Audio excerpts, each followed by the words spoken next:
Hello, visionaries. This is Raquel of Raquel and Davidian. Unleash your genius. The topic for today is Teal Swan. As most of you may or may not know, I am a human design teacher. I am a splenic projector. So I choose my topics based on invitation, which also looks like my community asking me questions. This has been a big topic for discussion, partly due to all of the materials that are coming out on her, including the Hulu documentary. So let me start out by saying this is neither a positive or a negative about Teal Swan. I do not want to take sides.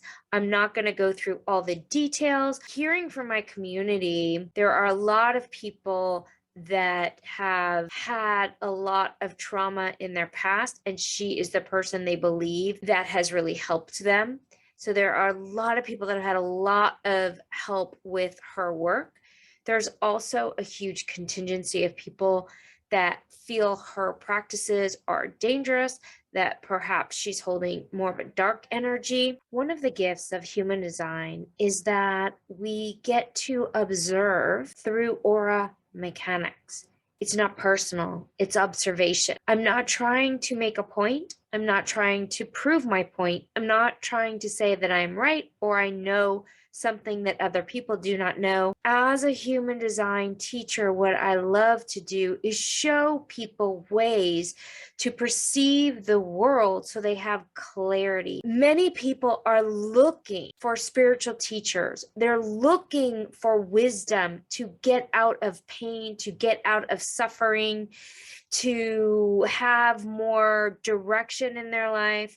And when you find that outside of yourself, sometimes that direction can be a benefit and lead you where you want to go. And sometimes you put something onto someone outside of yourself that leads you in the wrong direction. And what human design is saying is that regardless of what anyone is out there telling you to do or whatever anyone is saying, you can make a choice within yourself, whether it's correct for you, whether the wisdom, the guidance is correct for you or not. And it really helps you wade through all of the confusion and all of the dissension that's going on, not just with this particular situation, but with everything going on the planet right now. We're seeing so much pain, so much divisiveness, and most people not really knowing what to fight for anymore because there's so many things that are disrupting our inner peace and our inner clarity. And so the greatest gift we can give in human design is the ability to stay balanced, stay in the center, and observe and master the systems, particularly if you're a projector. It helps to see the systems at play so that you can understand the dynamics happening with people. And this is what we have with this Teal Swan situation, is a way to observe in new light. So I'm going to be offering this as a way for you to see her from a new perspective. So let's go ahead and dive into her chart.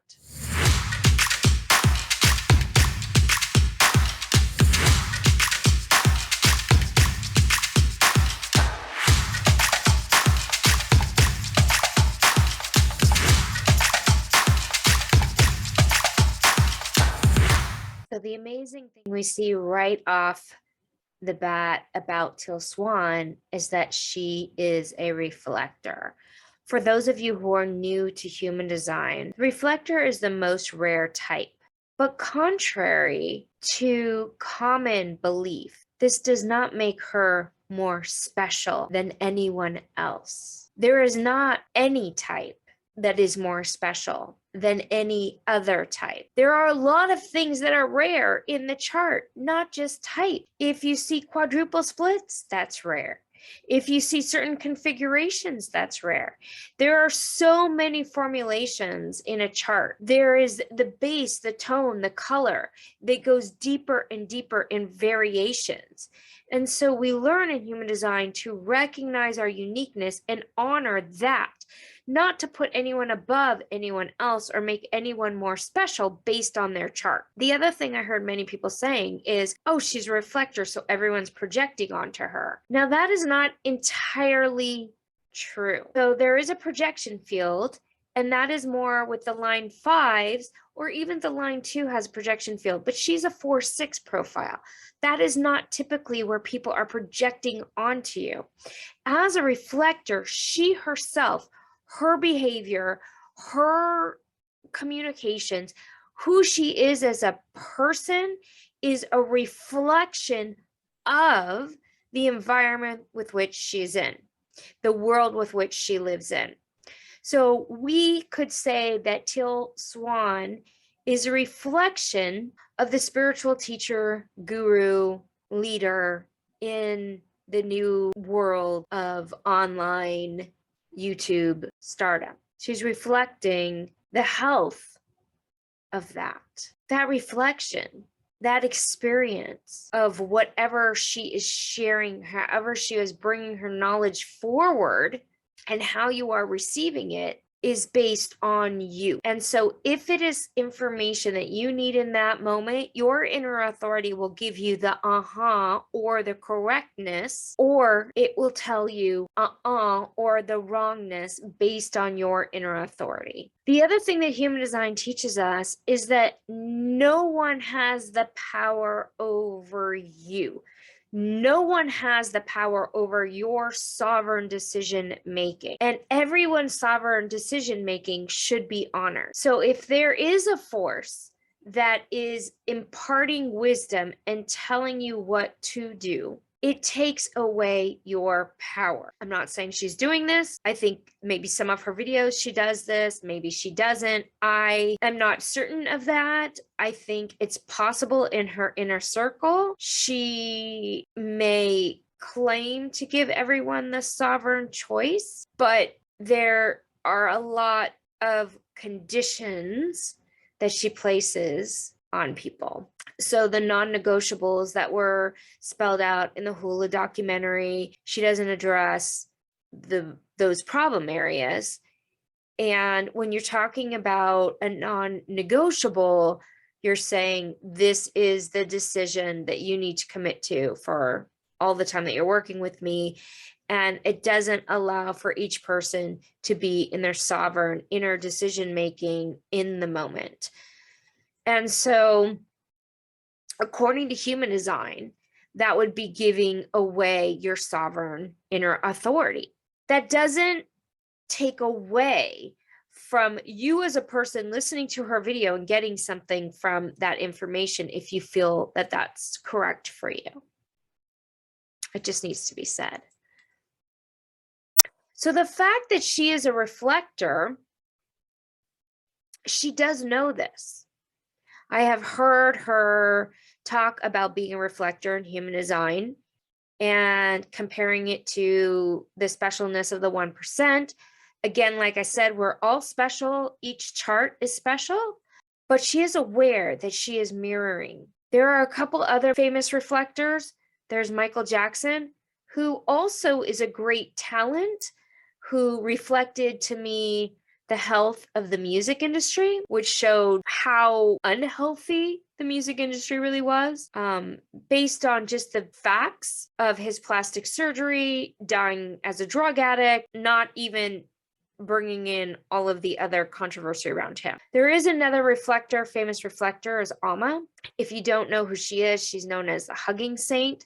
And I have not done enough investigation or research on her inner circle to know how that's operating, but I have seen her, I have been hugged by her, I have been to many of her events, and she appears to be this beautiful, loving reflection of this incredible saint that is providing just this pure source of love. Again, I don't know, I haven't done enough research. That's just what I'm seeing in that. One of the things we don't see in any of her materials that I'm aware of, what makes human design so amazing is the deconditioning process. So because she is a reflector, here's the thing that is intense in human design, is that each one of these centers, so you'll notice that each one of her centers is white. That's what makes her a reflector, which means that there is the opportunity to absorb and amplify outside information and think it is her. Now, it also makes her very psychic and have all of these insights that she's probably having. To help with this is to see where she may be amplifying the not self theme of those particular centers. So, for example, she's got a completely open ego. The not self would appear as having an inflated sense of self, wanting to be bigger than the Pope, wanting to have a bigger influence. With that open head and undefined ajna, with the hanging gates 11 and 17 here, you're going to see in the not self theme, you're going to see the pressure to prove her point, to make sure you understand her ideas, her opinions, and to prove her certainty. And the certainty with which she is addressing all of her clients. In human design, we would see that as an amplification of the not self theme of this center. There are so many beautiful things about her chart. You know, she is here to redefine the values of the tribe and to be a queen, you know, and that is shown in her regalness and her elegance, with which there are many times she is holding that sense of reflection. The question of where she is right now in her life has to do with this role model, her line 6. The role model goes through 3 life stages. In the second stage of life, which is what she's in right now, she needs to be able to pull back and self-reflect and sit up on the roof and view what has worked and what hasn't worked for her and learn from her mistakes. That's in question now, whether she will take the time to retreat and she will take the time to self-reflect. Because she's absorbing the generator world, she's absorbing the push to get things done and the drive to manifest this huge empire. She doesn't appear that she will be willing to let go of all of that addiction to these forces in order to receive the hibernation of the second phase of that line 6, where she needs to re-emerge in her third life as the role model. So I think this stage she's in and how she's going to emerge in that third stage is really, really important. For those of you who are dedicated to her work and do want to see her emerging as this beautiful role model that she is designed to be, that's what we hold for her, that she does go through this stage and is able to really come out of it as this butterfly going through the metamorphosis, and she's designed for that. As a reflector, and each of the hanging gates shows us where she may be getting defined based on the neutrino stream, the people around her, and the environment that she's in. So we can tell from her emotional center, she has a completely unconscious way of dealing with emotions. It's through crisis, it's through conflict. And there's also this deep penetration of the spirit abundance that moves through that emotional center. So there is a high spiritual awareness through that gate 55, but there's also understanding emotions only through the crisis or the conflict. Some of the gates that we can see that may be problematic, oftentimes we see in that gate 10 the inability to observe the self at the lowest, which includes the blaming of other people for circumstances, not knowing who she is. The undefined throat is this constant pressure to be the star and the need to be seen, be heard. And so you do see those not self themes in a lot of her work. One of the things that really struck me in the documentary was when she was talking about Blake leaving, and she was saying, I teach people that they have to look within, they have to look at their self in order to grow. But when I look at myself, I can't see anything that I could have done differently. And so she has this real inability to self reflect. And I think that comes from the environment that she's established with all of the yes men that sit around her. She will not allow anyone to have an opinion, an idea, or a point of view that is different from hers. And she set that up in the non-negotiables. Everything is to support me. That's a misuse of that queen, where it's all about her. This energy is meant to be to serve the community, not to serve herself. So all of that non-negotiable material is about serving the self and not serving the others. And her logic in that is that she can't do her work to serve her mission to help humanity unless she's being served. But unfortunately, there's a distortion in that where she's never really able to be a benevolent sort of queen and allow for her work to actually also serve the people around her. So she is only reflecting, she's only allowing her inner circle to agree with her. And that was a really intense thing, that no matter what you say about the documentary, when you're talking about whether it was edited to support her or not support her, the inner circle never once stood up against what she said. So if you look at the manager, he never once did anything to challenge her or to ask her to look within, or that maybe she may not be correct on certain things. And so that dynamic is slowly corrupts the purity and the integrity of any vision, because power is a corrupting force. And so you have to humble yourself to realize that there are things you don't know. You have to humble yourself to look within. And these are things that have become very hard for her.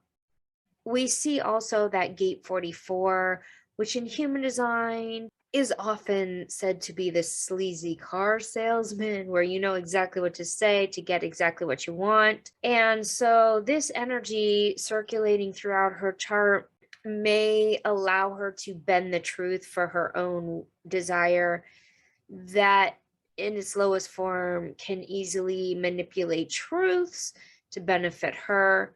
She is here to vision and prophesize the future. She's got 3 right arrows. She's got the 12-4. All of these things are great prophecy seers. She has so many areas where she is absorbing the other that she would be able to see a lot in other people.